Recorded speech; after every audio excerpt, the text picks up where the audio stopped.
for joining this, and I'm really excited that we actually have some youth in the room because they may be actually able to shed even more light than our esteemed panel here.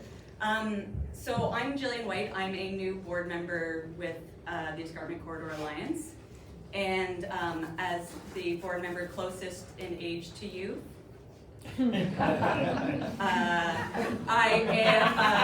I'm fortunate to have been asked to lead this panel.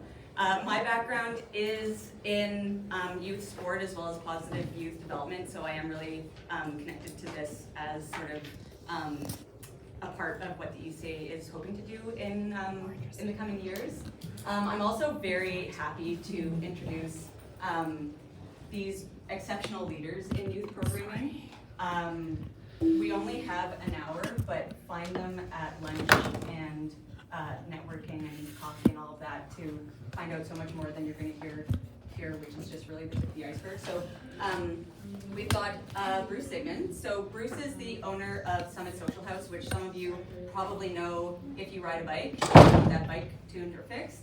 It's also a coffee shop, so you can have a coffee while you get your bike fixed. So Bruce grew up sort of out in the woods in both backcountry camping as well as a rustic cabin on weekends, so spent a lot of time sort of exploring and learning from that. He then found his way into mountain biking, which is really sort of the formative passion and the place that Bruce will be speaking to us from today.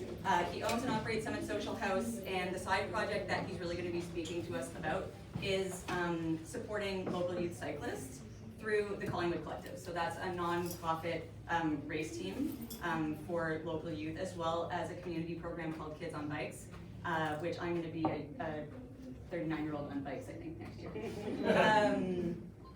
Central to both sort of the work and passion of Bruce is obviously access to local trails, because you can't mountain bike if you don't have trails to mountain bike on. We then have Jeff Barrett. He actually wrote an introduction so long that I need to use my phone. This may take us halfway through the panel.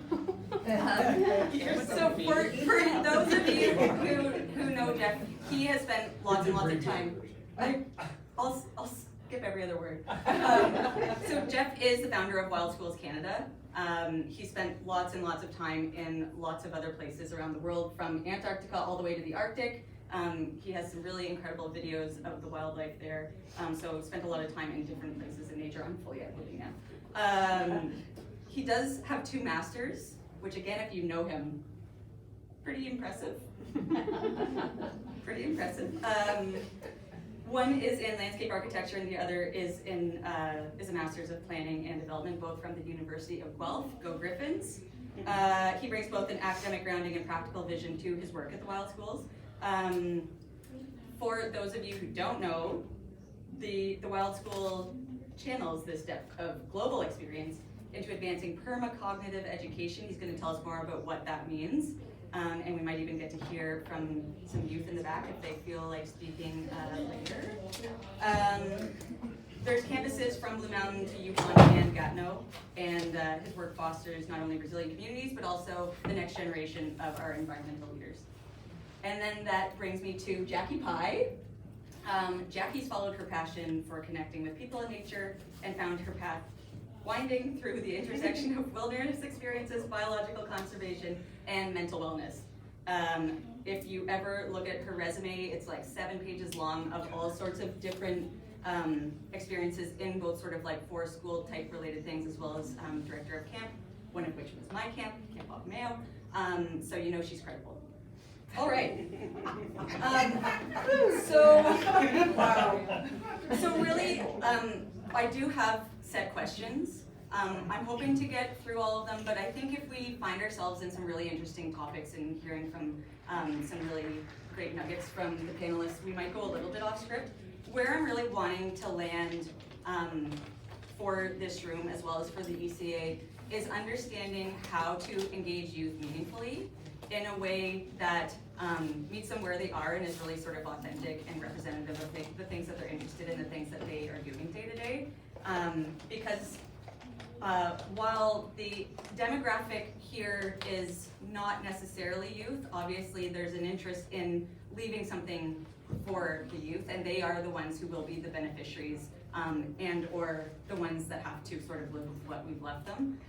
So engaging them and having their voice I'm gonna add in an conservation anecdote and of my environmental own. stewardship is really, That wasn't on the script, but so I used to okay, be a so counselor at Camp Luch, which is a camp. my first question and just is on, just, I don't think, worry, like, those are just encapsulating some of the things you said about like meeting kids where they're at, helping them like discover who they are and enabling them to. So the first question whatever is we're just sort of by saying way of very introduction. popular. If you could There share was a either girl an who had anecdote or a recently little bit had, about how you as young like pretty person severe interested surgery on her leg.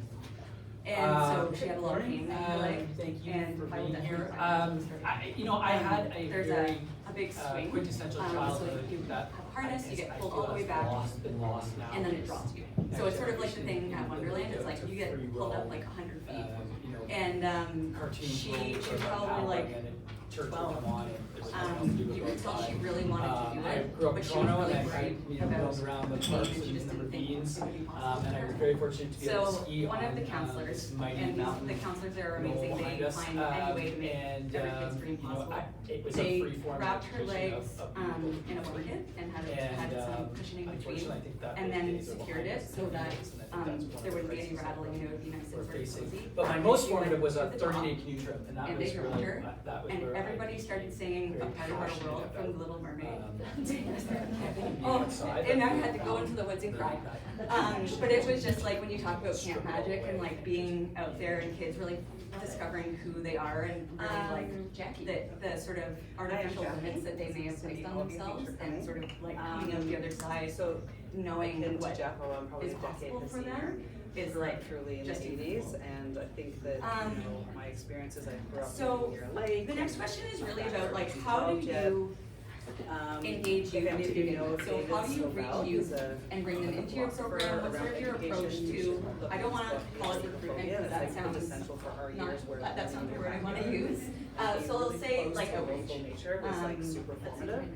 So probably three experiences for me, really like Maybe give us just one. So first, one is canoe trips for sure. So my parents really would make them part of the family. Canoe trips was like is through relationships. And I'm going to give you a second though because it involves schools, which is really important. Because I had 2 classes in school, geography and biology, where I had to sit outside for a whole season and journal what my parents were about from nature, watching the changing of seasons, and I had to sit in the same spot for nature. So even if they're not aligned, it often doesn't stick. So we really work on bringing the families with them, giving them opportunities for family camps as well, things like that. So and our for the hours is like the parents are different right now. So one of the challenges of this is that parents' expectations are it's an hour a day for 30 days. On canoe trip for 30 to 45 days, yes. It's impossible because we know that risk is super important. So, Like for child for child development, yeah. So we do though communicate with people very like a lot to build relationships and trust. So that's like the number one thing. The second thing I had mentioned before was employment opportunities. So we really think it's important for people to see a pathway. So when they start when they're young, they're like, oh, I can do the leadership training, and then that's going to get me some credits from high school. Because we also have some credits associated with our program that people can get to go to university. It's really great for leadership. Be arrested if I allow them to roam in such a nature with other kids. Key for us as That's well. a disconnect work. From some Yeah. it's nice to know we're both prepared. Yeah, I think those are the 3 things: relationships, employment My passion opportunities, cycling and family. in the forest a lot. I think my closest And then the challenges you had asked before too, what some of the challenges are to kids coming in, I think for really us, distant certainly it's backcountry financial, canoe trips, it's funding opportunities, it's backcountry being skiing in equitable so that Alps people where can join the program who there's might not have you don't different see buildings, abilities you for don't hear sure, noises. It's things like just that, so we work a barrenness lot on all around fundraising. you. I think that's been my We were just recently purchased by a private school, so closest connection to we are wanting still a to for-profit have that school, stuff in and the future and have my kids our be able to earnings experience go that towards same. their endowment to bring kids to Nothing their is school. essentially, nothing is So strictly now we are basic. looking to become a nonprofit. It sounds weird, but Start it's taking strict. Yeah, it's true. Being in nature when you know there donations isn't and a lot things of that also human help our around. membership. Because right now it's Okay, private. Bruce, we'll, Yeah, so we'll funding's a big stick with you. Can you just tell us a little bit about your parent program, expectations. and sort of like what you do with youth you work with? So we started a non-for-profit cycling team Jeff? 4 years ago. Yeah, I would raised actually, bikes, you 17, know, we're, 18, we, 20 years our students old. are a lot of word Lots of of money, mouth lots of and time. coming from that Part-time job. channel. learned a I would say that that's lot probably as one of a our, sheep. our problems right now is that we're sort of preaching to the community. You know, the people that are coming to us are understand the value of nature-based education, and they're also giving their children that anyway.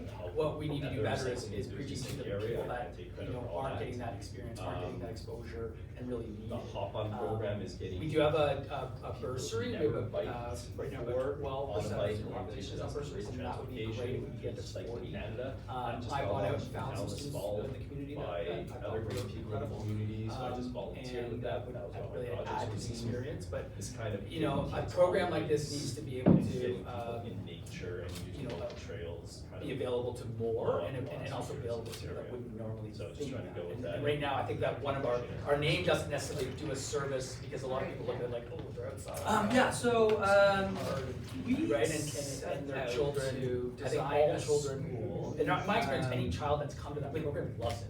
Even if kind they're of like, premise kind of of knowing what we now know about brain development, students, they still value nature, about, you know, the motivations of just children. If you wave your magic, how to become on, build something, if they haven't been given those skills at an early age, actually, Jackie, it's never quite late, so, in the early days. You get a lot of kids coming out of developing Toronto in the summer ideas, especially if they're working in and, it's fascinating to see some of the super advanced initial reactions by, one study was always set in my mind was, characterize Toronto, but it's never architecture. There are a lot of children right now that are not getting that, and they did a study on teacher, and it had quite a profound effect on this left, right, center. I mean, there's an entire generation that's growing up right now, and so we've gone luckily further in the research, and we found that nature has a future. They won't even get ability to do a whole bunch of physical things to them. That's not a wake-up call at all to the children's brains. It's quite terrifying what's happening. So you have an entire generation of children that are going to grow up and not really understand the value of nature. So how they can solve something that no connections on resiliency, on motivation, on interest. So we began Wilde School with that premise in mind, and what we built is, you really have to see it to believe it. Pictures of it here, but it is a campus in nature. So we took a traditional school, we turned it inside out. So the classrooms are set in nature. The curriculum is all designed around nature. It still follows the Ontario curriculum, but links those two together. And we are now 6 years into it, and it is mind-blowing what's happening with that for us. I mean, these students, We also keep it very affordable. their concentration and ability to retain information right now, they're calm, they are, Barrett said it, but not lacking some of those underlying aspects such as ADHD, and some those issues that we're seeing popping up everywhere right now. We get a small We've discovered that file we for a stumbled small onto grant something from Hollywood quite Arts Department, obtained in the last couple of years. Jackie. Guaranteed to obtain Right, all so I work at Kandalore. It's a year-round facility. It's on a lake called Lake Kalakwa, which is an Ojibwe word for shallow lake. It's like at the height of Our land. barrier It's only about registrants, we 30, got plenty of, 40 we're trying feet to double deep. the size of this next year, double. our Deepest spot, so it's quite warm programming, and run a lovely. summer camp as well. It is part of the But Williams Trees, funding, the other Williams part Trees, is First Nation, so I think family. Herb Lake and Bomb are closest to us, so we partner with them Good. as well for some programming. Register for this We have a lot of program. work to do there. That's why we started this. We Here, I can get Our big, big picture, $150 big idea is to get as last many year, kids 5 outside as sessions, possible an hour and a half and a help them session. to know and be themselves through We also supply programming them with that team lets them jerseys. disconnect to reconnect. Racers around Disconnect to New Jersey, reconnect is so like where a it's really big for us kind of to push get for us. together. We know that a lot of kids who go to summer camps or camps in general, outdoor ed retail centers, jersey, and I really would that's like their moment and they talk about it for the doing our rest of their best lives. run this Our biggest with challenge brands. is making sure they talk about it for We're their a whole life nonprofit. and be able We to are gonna create start jobs. So we're in the business of not only creating those experiences, but also training and employing young people so that they can have a career in outdoor education or see a future where they can be involved with An individual or company you know, needs to in the travel wild overseas. or go into environmental studies or And sciences then or hear about our conservation. program and.